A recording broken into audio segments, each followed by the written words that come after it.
स्वास्थ्य क्षेत्रको चालु आर्थिक वर्षको कुल विनियोजन 5.7%बाट आगामी आर्थिक वर्षका लागि 4.80% झारिएको छ।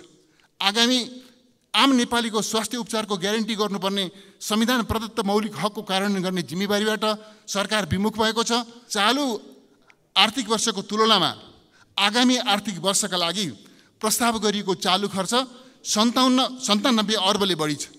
यसरी चालु खर्च घटाउने दाबीलाई बजेट स्वयंले खण्डन गरेको छ। सभामुख महोदय, भन्दा चालु खर्च कटाउने भनेर भन्ने र गर्दाखेरिमा चालु खर्च बढाएर बजेट प्रस्तुत भएको छ। बजेटमा यसरी परम्परागत धर्म निर्वाहमा अल्झिएको, नयाँ भिजन नभएको, इच्छा शक्ति गुमाएको यस बजेटले प्रस्ताव गरे अनुरूप 14 खर्ब 22 अर्ब 54 करोड गुराँसोको लक्ष्य पूरा हुने कुनै सम्भावना छैन। सभामुख महोदय, हरेक देशको विकासका विशिष्ट संरचना र आधार हुन्छन्। हाम्रो देशको विकासका लागि जलस्रोत, पर्यटन र कृषि जस्ता प्रचुर सम्भावनाका क्षेत्रहरू छन्।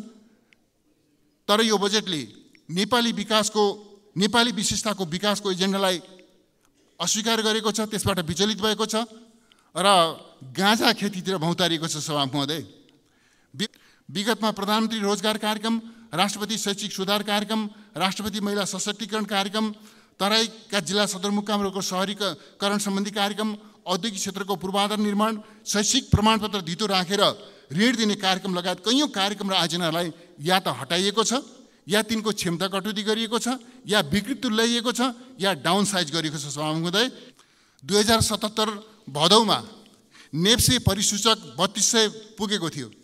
दैनिक 20 अर्बको कारोबार हुन्थ्यो र बजारको पुँजीकरण कुल ग्राहस्थ उत्पादनको हाराहारी अर्थात् 45 खर्ब पुगेको थियो।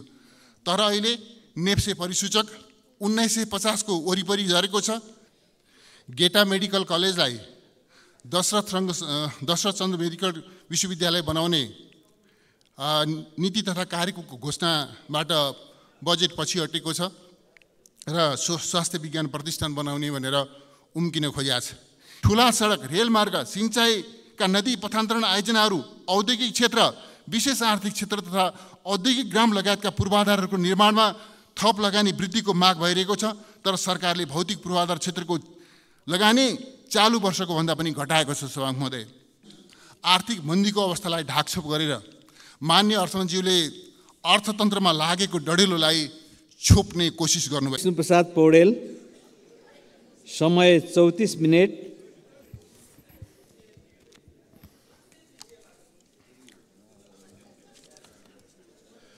सामान्य सभामुख महोदय, आर्थिक वर्ष 2080-81 को बजेटका सम्बन्धमा आफ्नो विचार, विश्लेषण र दृष्टिकोण प्रस्तुत गर्न सम्मानित यस सदनको रोस्टरमा उपस्थित भएको छु। सभामुख महोदय, यो बजेटले सिद्धान्त, प्राथमिकता, नीति र कार्यक्रमका बीचमा कुनै पनि प्रकारको सङ्गति र तादात्म्य राखेको छैन। सभामुख महोदय, सिद्धान्त र प्राथमिकता, नीति तथा कार्यक्रम र बजेट एक अर्कासँग अन्तर्सम्बन्धित हुनुपर्ने हो।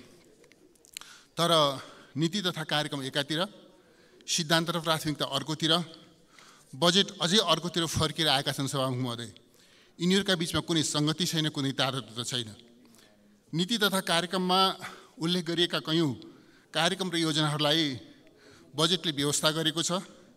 ती योजना तथा कार्यक्रमहरूमा बजेट विनियोजन हुनु त फरकको कुरा, तिनका बारेमा स्मरणसम्म पनि गरिएको छैन। उदाहरणको लागि सभामुख महोदय, हिउँदमा 30 र वर्षायाममा 50 युनिटसम्म विद्युत निःशुल्क उपलब्ध गराउने नीति तथा कार्यक्रमको घोषणालाई बजेटले अस्वीकार गरेको छ। गेटा मेडिकल कलेजलाई दशरथ चन्द्र मेडिकल विश्वविद्यालय बनाउने नीति तथा कार्यक्रमको घोषणाबाट बजेट पछि हटेको छ र स्वास्थ्य विज्ञान प्रतिष्ठान बनाउने भनेर उम्किन खोजिएको छ। यसरी सिद्धान्त र प्राथमिकतासँग, नीति र कार्यक्रमसँग बजेटको अन्तर्सम्बन्ध हुँदैन भने सभामुख महोदय, यो सिद्धान्त र प्राथमिकता, नीति र कार्यक्रम प्रस्तुत गर्ने यो धर्मनिर्वाह किन गर्नु पर्यो? सभामुख महोदय, यो बजेटले मुलुकको अर्थतन्त्रका समस्याहरूलाई चिन्न पनि सकेका छैन र यसले समाधानका निमित्त कुनै दृष्टिकोण पनि दिन सकेका छैन। सभामुख महोदय, बजेटले मुलुकमा विद्यमान आर्थिक अवस्थालाई व्यवस्था गरेको छ। अर्थतन्त्रका समस्या, चुनौती र सम्भावनालाई ठिक ढङ्गले पहिचान गर्न र समाधानका उपायहरू अघि सार्न सकेका छैन। 2.16% भन्दा कमको आर्थिक वृद्धि दर, 9.15% कुल गृहस्थ उत्पादनको बजार मूल्यमा आधारित मुद्रास्फीति दर, 7.5% उपभोक्ता मुद्रास्फीति दर, 54 अर्बभन्दा बढीको चालु खाता घाटा, चालु आर्थिक वर्षको अन्त्यसम्म करिब 2 खर्बको हाराहारीमा सञ्चित कोष ऋणात्मक हुने चिन्ताजनक अवस्था, 7.96% सीमित निजी क्षेत्रमा प्रभाव हुने ब्याङ्किङ कर्जा, पछिल्ला 2 आर्थिक वर्षको पहिलो र दोस्रो त्रैमासिकको कुल गृहस्थ उत्पादनको ऋणात्मक वृद्धि दर, आर्थिक क्रियाकलापमा सङ्कुचन, रोजगारीका अवसरहरूमा ठूलो मात्रामा ह्रास, आकाशिदो मूल्य वृद्धि लगायतका नकारात्मक आर्थिक परिसूचकहरूले नेपाली अर्थतन्त्र मन्दीको मारमा परेको छ भनेर देखाएका छन्। तर सभामुख महोदय, दुःखको कुरा के छ भनेदेखि बजेटले अर्थतन्त्रका यी यथार्थहरूलाई स्वीकार गर्न सकेको छैन, अर्थतन्त्रको चुनौतीलाई देख्न सकेको छैन, सामना गर्ने सङ्कल्प गर्न सकेको छैन र अर्थतन्त्रलाई पुनर्जीवन दिनका निम्ति रिभाइभल प्लान अघि सार्न सकेका छैन।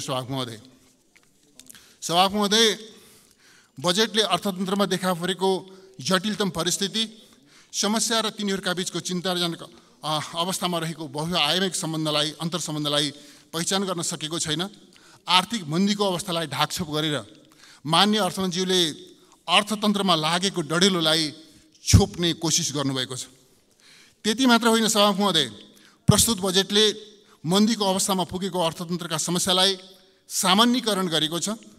सरकारले लिएको पहलकदमीले अर्थतन्त्रमा सकारात्मक सङ्केत देखिन थालेको भ्रम छर्ने काम गरेका छ। सभामुख महोदय, चालु आर्थिक वर्षको 38.12% सीमित पुँजीगत खर्च, लक्ष्यको तुलनामा 10% भन्दा कमको वैदेशिक अनुदान परिचालन, गत वर्षको तुलनामा 12% कम र लक्ष्यको तुलनामा 56% को राजस्व सङ्कलनले सरकारको आम्दानी र खर्च गर्ने क्षमताको विश्वसनीयतामा गम्भीर प्रश्न उठाएका छन्। आगामी आर्थिक वर्षको कुल गृहस्थ उत्पादनको वृद्धि दर चालु आर्थिक वर्षको भन्दा कम प्रक्षेपण गरिनु र कुल विनियोजन गत वर्षको भन्दा कम हुनुले अर्थतन्त्रका उपलब्ध स्रोत साधनहरूलाई पूर्ण क्षमतामा परिचालन गर्न सरकार असक्षम छ भन्ने कुरा पुष्टि भएको छ। सभामुख महोदय, अर्थतन्त्रको ऐना मानिने पुँजी बजारको अवस्थाले हाम्रो अर्थतन्त्र कहाँनिर छ भन्ने कुरा पनि सङ्केत गरेको छ।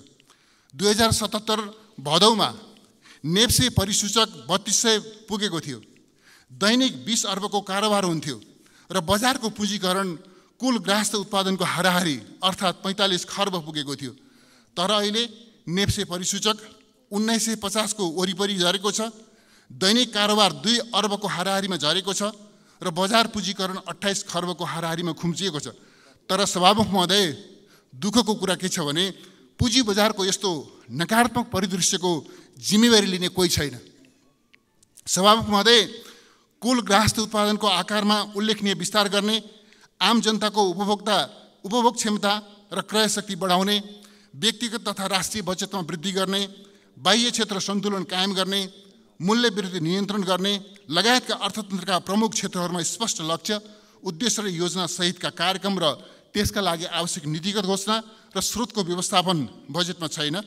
यस्तो बजेटले समष्टिगत आर्थिक स्थायित्व कायम गर्न र मुलुकलाई विकास, समृद्धि र सामाजिक न्यायको दिशातर्फ अगाडि बढाउन सक्दैन। सभामुख महोदय, त्यसैगरी यो बजेटमा स्रोत र खर्चको सम्बन्ध अनुमान जसरी गरिएको छ, यो अनुमान विश्वसनीय छैन र कार्यान्वयन छैन। सभामुख महोदय, चालु आर्थिक वर्षको जेठ 15 सम्म लक्ष्यको तुलनामा करिब 56%, 8 खर्ब 57 अर्ब मात्र राजस्व सङ्कलन भएको छ। यस्तो यथार्थलाई व्यवस्था गरेर एकातर्फ चालु आर्थिक वर्षमा लक्ष्यको तुलनामा 84% अर्थात् 11 खर्ब 78 अर्ब 84 करोड राजस्व सङ्कलन गर्ने संशोधित अनुमान गरिएको छ भने अर्कोतर्फ आगामी आर्थिक वर्षमा 14 खर्ब 22 अर्ब 54 करोड प्रदेश र स्थानीय तहमा हुने राजस्व बाँडफाँड समेत राजस्व सङ्कलन गर्ने लक्ष्य राखिएको छ। परम्परागत धर्म निर्वाहमा अल्झिएको, नयाँ भिजन नभएको, इच्छा शक्ति गुमाएको यस बजेटले प्रस्ताव गरे अनुरूप 14 खर्ब 22 अर्ब 54 करोडको राजस्वको लक्ष्य पुरा हुने कुनै सम्भावना छैन। सभामुख महोदय, सभामुख महोदय, आर्थिक वर्षका लागि चालु आर्थिक वर्षका लागि वैदेशिक अनुदान 55 अर्ब 46 करोड र वैदेशिक ऋण 2 खर्ब 42 अर्ब प्राप्त हुने प्रक्षेपण गरिएको थियो। जबकि जेठ 19 गतेसम्म वैदेशिक अनुदान जम्मा 14 अर्ब र वैदेशिक ऋण जम्मा 66 अर्ब मात्र प्राप्त भएको छ। अन्तर्राष्ट्रिय सहयोग सदुपयोग गर्ने सन्दर्भमा नेपालको निष्ठा र क्षमताप्रति विकास साधकहरूले विश्वास गर्न सकिरहेका छैनन्। सभामुख महोदय, यस्तो अवस्थामा आगामी आर्थिक वर्षका लागि प्रस्ताव गरिएको 49 अर्ब 94 करोडको वैदेशिक अनुदान र 2 खर्ब 12 अर्ब 75 करोडको वैदेशिक ऋणको लक्ष्य पुरा हुने कुनै पनि आधार र विश्वास गरिने त्यस्तो कुनै वस्तुनिष्ठ आधार छैन। सभामुख महोदय, आगामी आर्थिक वर्षमा आन्तरिक ऋण 2 खर्ब 40 अर्ब उठाउने प्रस्ताव गरिएको छ। बजेटमा प्रस्ताव गरिएको आन्तरिक ऋण उठाइएला। यदि त्यसरी उठाउने हो भनेदेखि सभामुख महोदय, यसले बजारमा तरलताको व्यवस्थापनमा चुनौती थपिनेछ र निजी क्षेत्रमा प्रवाह हुने कर्जा खुम्चिन पुग्नेछ र त्यसको असर उत्पादन र रोजगारीमा नकारात्मक असर पर्नेछ। सभामुख महोदय, बजेट वक्तव्यमा उच्च स्वरमा चालु खर्च घटाउने भनियो। चालु आर्थिक वर्षको चालु खर्चको संशोधित अनुमान 10 खर्ब 44 अर्ब छ। आगामी आर्थिक वर्षको चालु खर्च 11 खर्ब 41 अर्ब प्रस्ताव गरिएको छ। अर्थात् चालु आर्थिक वर्षको तुलनामा आगामी आर्थिक वर्षका लागि प्रस्ताव गरिएको चालु खर्च 97 अर्बले बढी छ। यसरी चालु खर्च घटाउने दाबीलाई बजेट स्वयंले खण्डन गरेको छ। सभामुख महोदय, भन्दा चालु खर्च कटाउने भनेर भन्ने र गर्दाखेरिमा चालु खर्च बढाएर बजेट प्रस्तुत भएको छ। बजेटमा यसरी प्रस्ताव गरिएको छ। सभामुख महोदय, त्यसै गरी चालु आर्थिक वर्षका लागि पुँजीगत खर्च 3 खर्ब 80 अर्ब 38 करोड विनियोजन गरिएको थियो। आगामी आर्थिक वर्षका लागि 3 खर्ब 2 अर्ब 7 करोड विनियोजन गरिएको छ। चालु आर्थिक वर्षको तुलनामा आगामी आर्थिक वर्षका लागि प्रस्ताव गरिएको पुँजीगत विनियोजन 78 अर्ब 31 करोडले कम छ। सभामुख महोदय, यसको अर्थ के हो भने चालु खर्च घटाउँछु भनेर बढाउने, पुँजीगत खर्च बढाउँछु भनेर घटाउने यो बजेटको चरित्र रहेको छ। सभामुख महोदय, बजेटमा जे बोलिएको छ र बजेटमा जसरी प्रस्तुत भएको छ, यो असङ्गत छ। सभामुख महोदय, वित्तीय हस्तान्तरण अन्तर्गत प्रदेश र स्थानीय तहलाई आगामी आर्थिक वर्षमा उपलब्ध गराइने अनुदान चालु आर्थिक वर्षको तुलनामा 11.59% अर्थात् 52 अर्ब 50 करोड न्यून प्रस्ताव गरिएको छ। चालु आर्थिक वर्षको तुलनामा भौतिक पूर्वाधार तथा यातायात मन्त्रालयतर्फ 30 अर्ब, ऊर्जा जलस्रोत तथा सिंचाई मन्त्रालयतर्फ 21 अर्ब र उद्योग वाणिज्य तथा आपूर्ति मन्त्रालयतर्फ 71 अर्ब कटौती गरिएको छ। विगत 6 वर्षमा कुल बजेटको औसत 20% को हाराहारीमा रहेको पुँजीगत खर्च तर्फको विनियोजन यसपालि 17% मा झारिएको छ। बजेटमा एकातिर वित्तीय संहिताको कार्यान्वयनमा जोड दिने भनिएको छ, अर्कोतिर प्रदेश र स्थानीय तहका लागि गरिने वित्तीय हस्तान्तरण चालु आर्थिक वर्षको तुलनामा 29 अर्ब 75 करोडले न्यून विनियोजन गरिएको छ। यसरी यो बजेटको स्रोत व्यवस्थापन र चालु तथा पुँजीगत खर्चका निम्ति गरिएको विनियोजन अवास्तविक, अविश्वसनीय, अन्तर्विरोधी र कार्यान्वयन हुन नसक्ने प्रकृतिको छ। सभामुख महोदय, आर्थिक वृद्धिको अनुमान भने नितान्त मनोगत छ। 2074 को आम निर्वाचनपछि बनेको केपी ओली नेतृत्वको सरकारले 3 वर्षे कार्यकालमा औसत 6.5% को आर्थिक वृद्धि दर हासिल गरेका थियो। त्यस अवधिमा नेपाल उच्च आर्थिक वृद्धि दर भएका संसारका 10 मुलुकहरूमध्ये एक हुन सफल भएको थियो। तर अहिले चालु आर्थिक वर्षको आर्थिक वृद्धि दर 2.61% मा खुम्चिने प्रक्षेपण गरिएको छ। यस्तो अवस्थाले बजेटले आगामी आर्थिक वर्षमा 6% को आर्थिक वृद्धि दर हासिल हुने अनुमान गरेको छ। जबकि मुलुक यति बेला आर्थिक मन्दीमा आइपुगेको छ। आर्थिक मन्दीको चुनौतीको सामना गर्ने, समग्र अर्थतन्त्रका समस्या समाधान गर्ने योजना र इच्छा शक्ति बिनाको बजेटबाट आर्थिक वृद्धि दरको यो लक्ष्य हासिल हुन सक्ने कुनै सम्भावना छैन। 6% को आर्थिक वृद्धि दर हासिल गर्न आवश्यक पर्ने न्यूनतम लगानी सुनिश्चित नगरी मनोगत रूपमा गरिएको यो अनुमान पूरा हुने कुरामा कुनै विश्वास गर्न सकिँदैन। सभामुख महोदय, एकातिर पुँजीगत खर्चका लागि चालु आर्थिक वर्षको भन्दा 78 अर्ब 31 करोड न्यून विनियोजन गर्ने र अर्कातिर 6% आर्थिक वृद्धि दरको लक्ष्य निर्धारण गर्ने कुरा पनि आफैमा विरोधाभासपूर्ण र अविश्वसनीय छ। सभामुख महोदय, यो बजेटमा प्रस्ताव गरिएका कार्यक्रम र आयोजनाहरू पनि तिनको आधार र औचित्य पुष्टि हुन सक्ने प्रकृतिका छैनन्। बजेटले समाजवादको आधार तयार गर्ने संविधान निर्दिष्ट उद्देश्यसँग असहमति राखेको छ। समाजवाद, समन्याय, राष्ट्रको समृद्धि र जनताको सुखलाई व्यवस्था गरेको छ। समृद्ध राष्ट्र र सुखी नेपालीको राष्ट्रिय आकांक्षाको उच्चारण गर्नबाट यो बजेट विमुख भएको छ। सभामुख महोदय, बजेटले निजी क्षेत्र र सहकारी क्षेत्रको लगानीका लागि उपयुक्त वातावरण सृजना गर्न सक्नुपर्दछ। चालु आर्थिक वर्षको कार्य सम्पादन र यो बजेटको प्रस्तावलाई आधार मान्दा निजी क्षेत्रबाट अपेक्षा गरिएको 55.6% र सहकारी क्षेत्रबाट अपेक्षा गरिएको 5.40% लगानी जुटाउन सम्भव छैन। त्यसैगरी सरकारी क्षेत्रबाट 55.6% लगानी हुने सम्भावना पनि देखिँदैन। लगानीको अभावमा अर्थतन्त्रको उत्पादन र उत्पादकत्वमा अपेक्षा गरी यस्तो वृद्धि हुन सक्ने कुनै सम्भावना हुँदैन। सभामुख महोदय, यो बजेटले सरकारको खर्च गर्ने क्षमता वृद्धिका कार्यक्रम अघि बढाउन र तदनुरूप स्रोत विनियोजन गर्न पनि आफ्नो असक्षमता प्रदर्शित गरेको छ। चालु आर्थिक वर्षको राजस्व सङ्कलन र पुँजीगत खर्चको ज्यादै कमजोर अवस्थाले सार्वजनिक वित्त क्षमताको आन्तरिक पक्ष पूर्ण रूपमा असफल रहेको पुष्टि गरेको छ भने बाह्य अनुदान तथा ऋणको परिचालन पनि ज्यादै नगण्य हुनुले सरकारको कुल लगानी गर्ने क्षमतामा गम्भीर प्रश्न खडा भएको छ।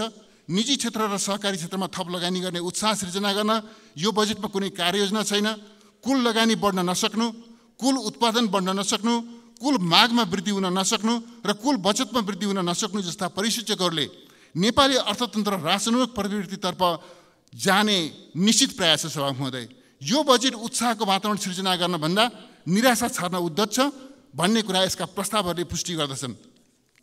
सभामुख महोदय, बजेटमा निजी क्षेत्रका लागि पुँजी र प्रविधि उपलब्ध हुने, व्यावसायिक लागत कम हुने, उद्यमशीलता प्रवर्धन हुने, लगानीको उपयुक्त वातावरण सृजना हुने गरी शासकीय सुधारको एकीकृत र विश्वसनीय योजना प्रस्तुत भएको छैन। युवा पुस्ता लक्षित उद्यमशीलता प्रवर्धनका लागि भनिएका कार्ययोजनाहरू पनि स्रोतद्वारा समर्थित छैनन्। सभामुख महोदय, भौतिक पूर्वाधार निर्माण राष्ट्रिय विकासको लाइफलाइन हो। सडक, सिँचाइ, ऊर्जा प्रसारण लाइन, विमानस्थल लगायत पूर्वाधारको निर्माण स्तरोन्नति र आधुनिकरणका आयोजनाहरूलाई तीव्र गतिमा सम्पन्न गर्दै जानु नेपालको आजको आवश्यकता हो। यसरी मात्र कृषि, उद्योग, पर्यटन जस्ता उत्पादन तथा सेवा क्षेत्रमा गतिशीलता आउँछ, आर्थिक क्रियाकलाप विस्तार हुन्छ, रोजगारीका अवसर सृजना हुन्छ, आम नागरिकको आम्दानी बढ्छ, बचत बढ्छ र पुनः लगानीका लागि स्रोत जुटाउन सम्भव हुन्छ। ठुला सडक, रेलमार्ग, सिँचाइका नदी पथान्तरण आयोजनाहरू औद्योगिक क्षेत्र, विशेष आर्थिक क्षेत्र तथा औद्योगिक ग्राम लगायतका पूर्वाधारहरूको निर्माणमा थप लगानी वृद्धिको माग भइरहेको छ। तर सरकारले भौतिक पूर्वाधार क्षेत्रको लगानी चालु वर्षको भन्दा पनि घटाएको छ। सभामुख महोदय, यो बजेटले हाम्रो राष्ट्रिय आकांक्षा निर्धारण गर्न सकेको छैन। विकास, समृद्धि र सामाजिक न्यायको क्षेत्रमा नयाँ मानक स्थापित गर्दै अघि बढेको केपी ओली नेतृत्वको सरकारले हासिल गरेका सफलताको जगमा उभिएर अघि बढ्ने योजना र कार्यक्रम प्रस्तावित गर्न सकेका छैन।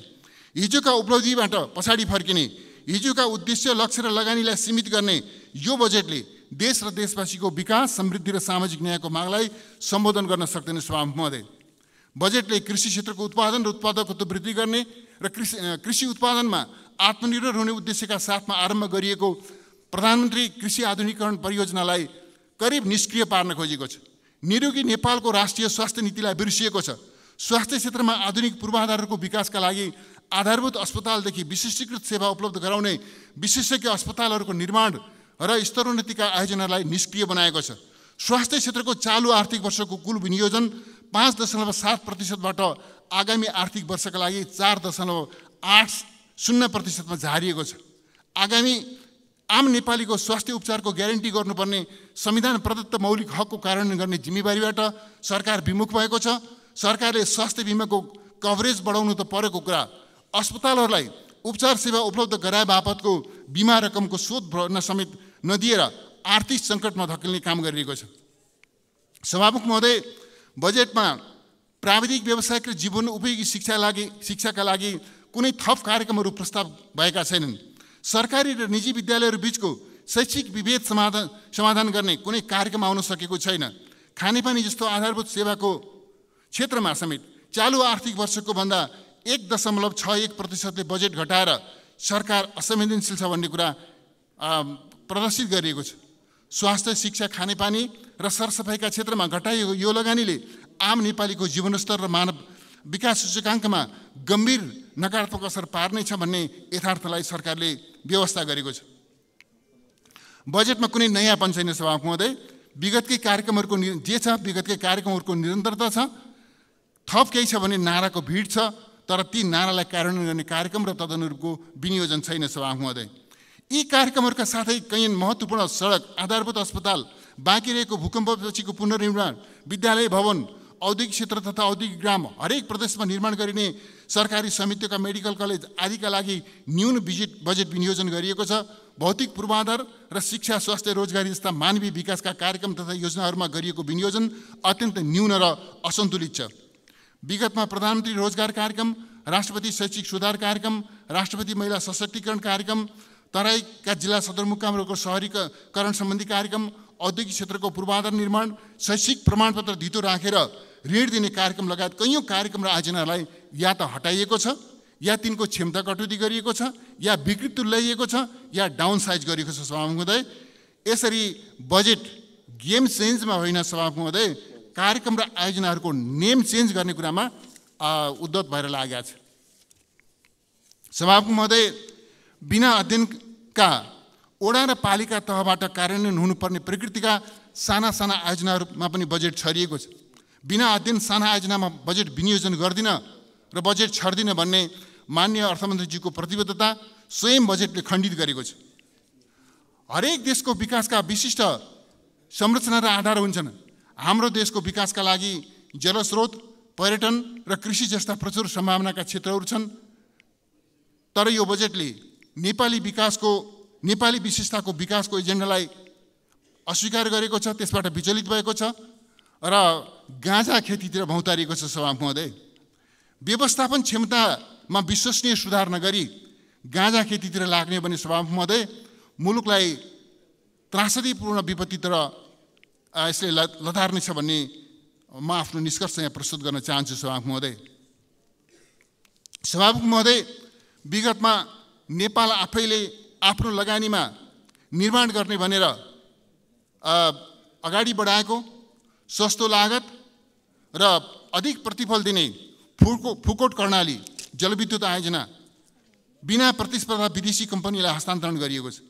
त्यसै गरी उच्च बाँधमा आधारित तुलनात्मक रूपमा बढी लागत हुने अरुण 3 जलविद्युत